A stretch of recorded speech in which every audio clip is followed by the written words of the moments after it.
जब अंधेरे की परछाइयां जमीन से उठने लगें, जब रात की खामोशी चीखों में बदलने लगे और जब सच और वहम के बीच की दीवार गिरने लगे, तब शुरू होती है हमारी कहानी। तैयार हो जाइए, क्योंकि जो आप सुनने जा रहे हैं वो महज कहानी नहीं, किसी की हकीकत भी हो सकती है। स्वागत है आपका स्टोरी टेलर में, जहां हर रात एक नई दहशत इंतजार कर रही है। तो सुनते हैं आज की कहानी।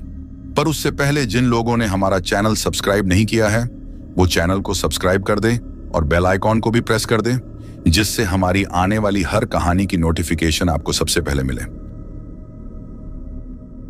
बारिश की बूंदें धीरे धीरे जमीन पर गिर रही थीं। एक अंधेरी शाम थी और जंगल के पेड़ों के बीच से ठंडी हवा की आवाज आ रही थी। गांव के पास स्थित कालीधार जंगल की यह रात कुछ अलग सी लग रही थी। कहते हैं कि यहां यक्षिणी का वास है, अमित ने धीरे से कहा।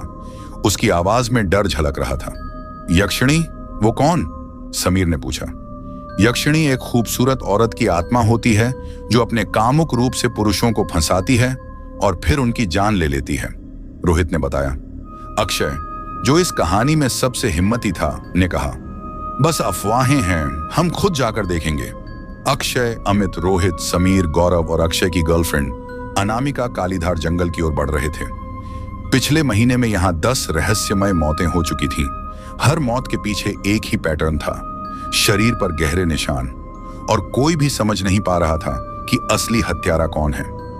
जंगल में घुसते ही सबका दिल तेजी से धड़कने लगा। पेड़ों की सरसराहट, दूर कहीं से आती चीखें और झरने का पानी जो तेज आवाज कर रहा था, सब कुछ डरावना माहौल बना रहा था। यह झरना बहुत खूबसूरत है, अनामिका ने कहा, लेकिन कहीं यह भी कोई रहस्य तो नहीं छुपा रहा। यहीं कहीं निशा की आत्मा रहती है, गांव के एक बुजुर्ग ने उन्हें पहले बताया था। निशा एक निर्दोष लड़की थी जिसे सालों पहले जमींदार ने गलत तरीके से मारा था। अक्षय ने तय किया कि वे झरने के पास रात बिताएंगे ताकि इस रहस्य का पता लगाया जा सके। रात हुई और जंगल और भी खौफनाक लगने लगा। अचानक अनामिका ने कुछ सुना। क्या तुमने वह आवाज सुनी? सबने अपने कान तीखे किए, लेकिन कुछ नहीं सुनाई दिया। फिर अचानक झरने के पीछे से एक चमकदार आकृति दिखाई दी। एक महिला लाल साड़ी पहने, जिसकी आंखें आग की तरह जल रही थीं। यह यक्षिणी है, अमित चिल्लाया। आकृति धीरे धीरे उनकी तरफ बढ़ी। सब डर के मारे वहां से भागने लगे, पर अक्षय ने हिम्मत दिखाते हुए कहा, हमें इसका रहस्य जानना होगा। अक्षय ने सबको शांत किया और कहा, हमें डरने की जरूरत नहीं, हमें समझना होगा कि यक्षिणी कौन है और क्यों यह सब हो रहा है। अनामिका कांपती हुई बोली, पर वो तो जीवित नहीं लगती, उसकी आंखें आग जैसी जल रही थीं। अक्षय ने अपने बैग से टॉर्च निकाली और झरने के पास गुफा की ओर बढ़ा। गुफा का मुंह बड़ा और अंधकारमय था। यहां से हमें निशा की आत्मा का पता चलेगा, अक्षय ने कहा। गुफा के अंदर धूप नहीं पहुंचती थी। ठंडी हवा का झोंका उन्हें अंदर ले गया। दीवारों पर कई चित्र बने थे। एक युवती की तस्वीर जो बेहद दुखी लग रही थी। गांव के बुजुर्गों ने बताया था कि निशा को उस जमींदार ने निर्दयता से मारा था, क्योंकि उसने उसका उत्पीड़न करने से मना कर दिया था। उसका बदला पूरा हो रहा है, अमित ने कहा। रात भर वे सब गुफा के अंदर रुके। अचानक से ठंडी हवा ने सबके शरीर पर सिहरन दौड़ा दी। अगले दिन गांव में फिर से एक युवक की लाश मिली। उसकी गर्दन पर गहरे कट के निशान थे और शरीर बुरी तरह जला हुआ था। पुलिस ने भी कहा है कि यह यक्षिणी का काम हो सकता है, समीर ने बताया। अक्षय की आंखों में चिंता साफ थी। अगर यह यक्षिणी सच में इतनी शक्तिशाली है, तो हम कैसे उसे रोकेंगे? कुछ दिन बाद अनामिका का व्यवहार बदलने लगा। वह अक्सर अकेले में गुमसुम रहती, कभी कभी अचानक डर जाती। एक रात अनामिका ने अक्षय को कहा, मैं देखती हूं, लाल साड़ी पहनी लड़की मुझे बुला रही है। अक्षय ने सोचा कि यक्षिणी अब अनामिका के दिल दिमाग पर कब्जा कर रही है। अक्षय और उसके दोस्त झरने के पास फिर से गए। वे वहां से एक प्राचीन किताब लेकर आए, जिसमें यक्षिणी के बारे में बताया गया था। किताब में लिखा था कि यक्षिणी की आत्मा को शांत करने के लिए एक विशेष मंत्र और पूजा करनी पड़ती है। हर रात जंगल में अजीब आवाजें आती, कभी दूर से किसी की चीख सुनाई देती, तो कभी किसी के पैर की आहट। एक बार समीर जंगल में अकेला था, तभी उसने किसी महिला की हंसी सुनी, जो धीरे धीरे गुम हो गई। मुझे डर लग रहा है, समीर ने कहा। अक्षय ने सभी को हिम्मत दी कि वे साथ मिलकर इस रहस्य का सामना करेंगे। बारिश की बूंदें अब भी धीमे धीमे गिर रही थीं। लेकिन अनामिका के दिल में तूफान मचा था। वह खुद को रोक नहीं पा रही थी। उस रात से जब यक्षिणी की आत्मा ने पहली बार उसे छुआ था, तब से अनामिका बदल गई थी। अक्षय ने देखा कि उसकी आंखों में कभी कभी एक अजीब सी चमक आ जाती थी, जो उसकी असली पहचान को छिपा देती थी। वह कभी कभी अकेले में बातें करती, ऐसे जैसे किसी से बातचीत कर रही हो। अनामिका, तुम ठीक तो हो? अक्षय ने उससे पूछा, पर वह बस मुस्कुराकर चली गई। उसके दोस्त भी परेशान थे। अमित ने कहा, लगता है उसे कुछ बड़ा झटका लगा है, शायद हमें किसी पंडित की मदद लेनी पड़ेगी। अक्षय और उसके दोस्त, जो अब अनामिका की हालत को लेकर चिंतित थे, पुनः कालीधार जंगल लौट आए। वे उस गुफा के पास गए जहां से वे निशा की आत्मा के संकेतों को पा सके थे। गुफा के बाहर उन्होंने देखा कि जमीन पर कुछ अजीब निशान थे। ये निशान पुराने मंदिर की ओर जा रहे थे, जो जंगल के गहरे हिस्से में था। चलो देखते हैं वहां क्या है, रोहित ने कहा। मंदिर की दीवारें जर्जर थीं, लेकिन उस पर बनी कुछ मूर्तियां अब भी अपनी भयानक मुद्रा में थीं। मंदिर के अंदर एक बड़ा पंडाल था, जिसमें लाल रंग के धागे और मोजेक लगे हुए थे। अचानक हवा तेज हो गई और किसी ने धीरे से किसी के नाम पुकारा, निशा। अक्षय के कदम थम गए। वह समझ गया कि निशा की आत्मा अभी भी उनके साथ है। गांव के एक पुराने पंडित को बुलाया गया। पंडित ने कहा, यक्षिणी की आत्मा बहुत शक्तिशाली है। उसे शांति तब मिलेगी जब उसका बदला पूरी तरह से निपट जाए।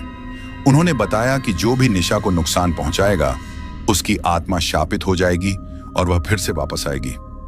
एक रात अनामिका बेहोश होकर गिरी। जब वह होश में आई तो उसने अक्षय से कहा, मैं उसे देख रही हूं, यक्षिणी मुझे बुला रही है। अक्षय ने ठाना कि वह अनामिका को बचाएगा, भले ही इसके लिए उसे अपनी जान खतरे में डालनी पड़े। अक्षय और उसके दोस्त अनामिका को लेकर जंगल गए, जहां यक्षिणी का प्रभाव सबसे ज्यादा था। वहां उन्होंने एक भयानक मंजर देखा। यक्षिणी के तेज लाल रंग की साड़ी में वह लड़की जो उनके सामने प्रकट हुई। मेरा बदला पूरा होगा, उसने कहा। जंगल की उस भयावह रात में, जहां हवाओं ने और भी तीव्रता पकड़ ली थी, अक्षय और उसके दोस्त अनामिका को लेकर उस भटकती आत्मा के पास पहुंच गए थे। यक्षिणी की लाल साड़ी के किनारे झिलमिलाते थे और उसकी आग जैसी आंखें जैसे जादू कर रही थीं। तुम सब यहां क्या कर रहे हो? यक्षिणी की आवाज जंगल में गूंज उठी, जैसे कोई चिल्ला रहा हो। अक्षय ने डरा नहीं। उसने कहा, हम तुम्हारा सच जानना चाहते हैं। हमें बताओ कि तुम क्यों इस बदले की आग में जल रही हो। यक्षिणी ने उसकी तरफ देखा और धीरे से बोली, मेरे साथ जो अन्याय हुआ उसे छुपाया नहीं जा सकता। मेरा बदला होगा, चाहे कोई रोके या नहीं। अनामिका की हालत लगातार बिगड़ रही थी। उसे यक्षिणी के प्रभाव से बचाने के लिए अक्षय ने पुराने पंडित की सलाह मानी। पंडित ने बताया, तुम्हें उस यक्षिणी की इच्छाओं को समझना होगा। वह प्रेम और धोखे दोनों से बनी है। उन्होंने एक विशेष पूजा शुरू की, जिसमें जल, पवित्र धूप और मंत्रों का प्रयोग हुआ। पूजा के दौरान अनामिका ने एक बार जोर से चीखा, मुझे जाने दो। अक्षय ने उसे कसकर पकड़ा और कहा, तुम अकेली नहीं हो, हम तुम्हारे साथ हैं। एक रात पंडित ने अक्षय को पुरानी किताब दिखाई, जिसमें यक्षिणी की कहानी विस्तार से लिखी थी। निशा, जो कि एक निर्दोष युवती थी, जमींदार की हवस का शिकार हुई। उसने उसके खिलाफ आवाज उठाई, पर जमींदार ने उसे मौत के घाट उतार दिया। यक्षिणी की आत्मा उस झरने के पास फंसी, जिसने उसे मुक्ति नहीं दी। उसकी कामुकता और क्रोध दोनों ने उसे भयानक आत्मा बना दिया। जैसे जैसे पूजा जारी रही, जंगल में फिर से मौतें होने लगीं। ये बार मौतें और भी ज्यादा भयानक थीं। सबका शक अनामिका पर था, क्योंकि वह यक्षिणी के प्रभाव में आ रही थी। अक्षय ने ठाना कि वह इस शापित आत्मा से लड़कर अनामिका और अपने दोस्तों की जान बचाएगा। अक्षय और उसके दोस्त अनामिका के साथ जंगल के गहरे हिस्सों में उतर गए। वहां का वातावरण और भी डरावना हो चुका था। पेड़ों की शाखाएं जैसे मुंह फैलाकर उन्हें निगलने को तैयार थीं। मुझे लगता है इस जंगल में कुछ ऐसा है जो हम समझ नहीं पा रहे, रोहित ने कहा। हाँ, यह सिर्फ एक आत्मा नहीं, बल्कि एक शापित शक्ति है जो हमारे साथ खेल रही है, समीर ने जवाब दिया। वे झरने के पास पहुंचे, जहां निशा की आत्मा फंसी थी। झरना पहले से ज्यादा उग्र था और उसकी आवाज दूर दूर तक गूंज रही थी। यहां से रास्ता आगे जंगल के भीतर जाता है, अमित ने कहा। रास्ते में उन्हें अजीब सी आवाजें सुनाई दी, कभी किसी की फुसफुसाहट, कभी किसी के कदमों की आहट। अचानक अनामिका चिल्लाई, मुझे छोड़ दो, मुझे वहां जाना है। सबने देखा कि उसकी आंखें लाल हो गई थीं। यक्षिणी का प्रभाव पूरी तरह उसकी चेतना पर काबू पा चुका था। हम उसे खो देंगे, अक्षय ने कहा। हमें जल्दी से उसे बचाना होगा। वे जंगल के एक पुराने हिस्से में पहुंचे जहां एक यज्ञ कुंड था। यह वह जगह थी जहां निशा को शापित किया गया था। पंडित की किताब के अनुसार यहां एक विशेष यज्ञ किया गया था जो निशा की आत्मा को शापित करने वाला था। अक्षय ने देखा कि यज्ञ कुंड के चारों ओर अजीब निशान बने थे जो किसी अनजान भाषा में लिखे हुए थे। जैसे ही वे यज्ञ कुंड के करीब पहुंचे, हवाओं ने तेजी पकड़ ली। जंगल में एक आवाज गूंजी, तुम क्या कर रहे हो मेरे द्वार पर? अक्षय ने जवाब दिया, हम न्याय चाहते हैं, तुम्हारा बदला खत्म हो जाए। आसपास की हवा ठंडी पड़ गई और यज्ञ कुंड से अजीब सी रोशनी निकलने लगी। झरने की गर्जना के बीच यज्ञ कुंड के चारों ओर खड़े अक्षय और उसके दोस्तों के शरीर में कंपी दौड़ गई। अनामिका अब जमीन पर बैठी थी और उसके होंठ हिल रहे थे, पर उसकी आवाज उसकी नहीं थी। मुझे अग्नि में झोंक दिया गया था, मेरे प्रेम को अपवित्र कहा गया, मेरी आत्मा को कामुक और शापित बना दिया गया। अब तुम सब इस अग्नि का अनुभव करोगे। अचानक हवा की दिशा बदल गई और यज्ञ कुंड की अग्नि भभक उठी। अनामिका चीखने लगी और उसकी चीख आसमान चीरती हुई जंगल में गूंज गई। अक्षय आगे बढ़ा, नहीं, मैं तुम्हें खोने नहीं दूंगा। शब्द गूंजे, तो फिर उसी अग्नि में जलोगे जहां से मैं उठी हूं। झरने की धार में कुछ अजीब हरकतें होने लगी। पानी के भीतर से एक चेहरा उभरा, वही चेहरा जो कभी निशा का था, पर अब विकृत था। उसकी आंखें गहरे रक्त जैसी चमक रही थीं। उसका मुंह हर बार खुलते ही किसी की मौत की चीख उगलता था। अनामिका की देह हवा में उठ गई और उसकी आंखें पूरी तरह काली हो गईं। समीर और रोहित अब डर से थरथरा रहे थे।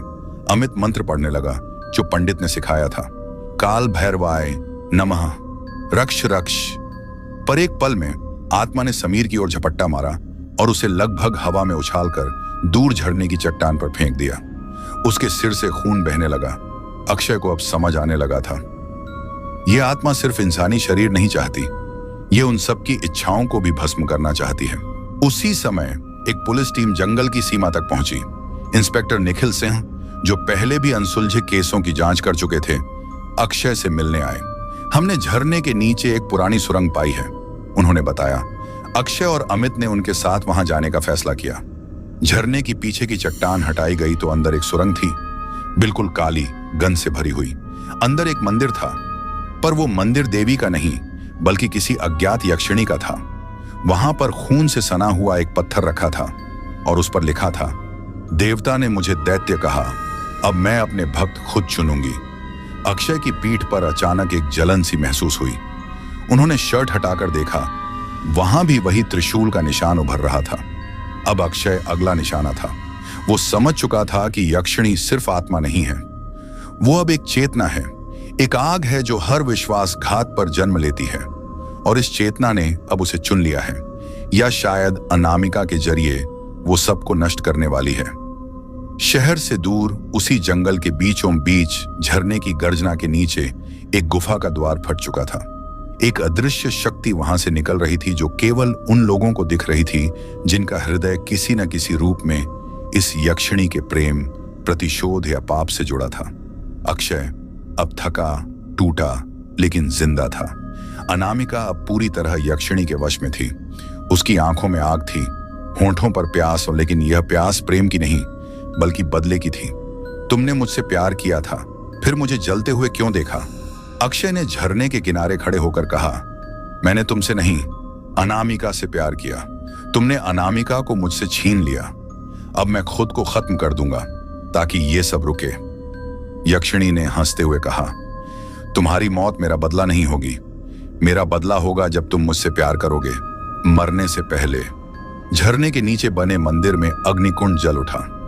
इंस्पेक्टर निखिल और अमित वहां पहुंचे, लेकिन अनामिका हवा में तैर रही थी। उसका शरीर अब देवी जैसा नहीं बल्कि श्मशान की राख से बना लग रहा था। उसके पीछे लहराता हुआ चेहरा था यक्षिणी का असली रूप। आंखों से खून टपकता, बालों में हड्डियों की मालाएं और होंठों पर लहू से सना मुस्कान। अंतिम बलिदान चाहिए, त्रिशूल का तीसरा चिन्ह।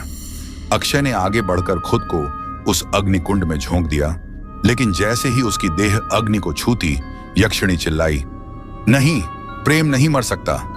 झरना रुक गया, जंगल शांत हो गया। अनामिका जमीन पर गिर पड़ी। उसके होंठों से निकला, वो चली गई। पुलिस को जंगल में 10वां शव नहीं मिला, क्योंकि अक्षय मरा नहीं था। उसकी देह अग्नि में गई जरूर, परंतु आत्मा यक्षिणी के भीतर समा गई और उसे पुनः इंसान बना गई।